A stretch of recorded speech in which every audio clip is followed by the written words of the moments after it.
Back to our breaking news, and that is First Republic. 11 of the nation's largest banks providing $30 billion in deposits to help First Republic Bank. You're looking at gains of just about 12.5% right now.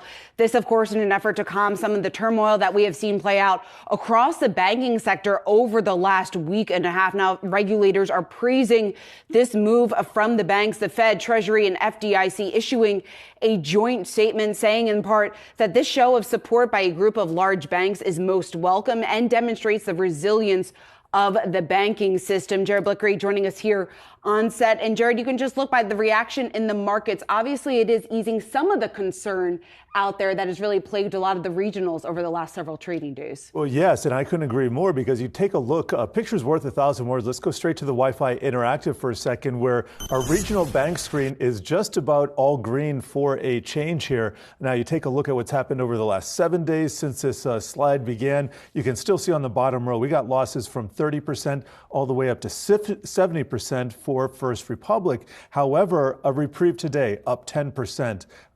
It's still a very depressed prices here. But let me explain what's going on here and why these banks would have gotten together spontaneously and just offered this lifeline, because people might be scratching their heads. What are these nice guys? They want the industry to survive. It's all about self-interest, but regulators also have embedded at these various banks their own people. So you'll have the FDIC and the Federal Reserve. They'll have their own people at these various banks, and they talk to each other, and they're there on a daily basis. This reminds me of something that happened way back in 1998. This was the failure of long-term capital management. This was the biggest hedge fund at the time, or one of the biggest, and it blew up. Looking at losses of $100 billion, that was highly leveraged. That was a lot of money back then in 1998. And there was a bailout needed on Wall Street, but this was a hedge fund. So what happened? The New York Fed got the heads of all the big investment banks together, including JP Morgan, Goldman Sachs, along with long-term capital management. Jim Rickards was the general counsel for them at the time. They hammered out a deal. I would suspect, I have no evidence that this has happened, but these people talk, I would suspect that something very similar happened this time. So you had the feds, the regulators kind of get all these people into a room saying, this is what needs to be done, what can we work out? And so now these investment banks, these banks are lending their own deposits to First Republic. So there's something in the industry called broker deposits. I'll give you a good example. When Goldman Sachs and Morgan Stanley became banks in the global financial crisis, they were just investment banks before. Suddenly they needed deposits, so they went out and they bought them or borrowed them in the broker deposit market. Very similar circumstance. So if a bank, and these banks that are doing this, the largest banks in the U.S., have extra deposits, they can lend them to somebody else. That is what's happening. And let's not be surprised that they have a lot of extra deposits, because everybody, all the corporate treasurers, are out trying to make sure their money is as safe as possible, and a lot of that money is already flowing into these big banks. So right. So these regional banks, a lot of money flowed out of there and was going into these bigger banks over the last week or so. But those broker deposits that you're talking about, we were just talking with a guest talking about, well, what will the cost be for First Republic to take in these deposits as well? I mean, I don't know what their fees are. They're going to have to pay money for it. So they're going to pay probably some kind of spread.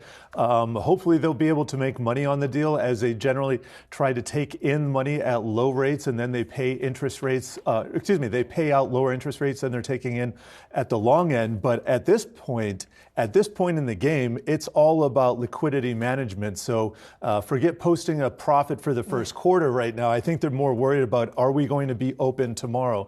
And that's what they're taken care of. Yeah, certainly 11 of the largest banks shoring up First Republic Bank here amid the fears of customers really pulling out their funds from the bank. And Jared, when we talk about what happened in 2008, comparing that to now, it's also just interesting when we talk about the big banks and their role in all of this, because Jamie Dimon, the CEO of JP Morgan, has been quoted in the past saying that if he were to do it all again, he wouldn't purchase Bear Stearns, just given all of the legal headaches that purchase did create for the bank. But you also got to ask the question that what happens if another bank gets in a similar situation to First Republic? Are we going to see another repeat of what we are seeing today? Or I guess how long could this potentially go on for?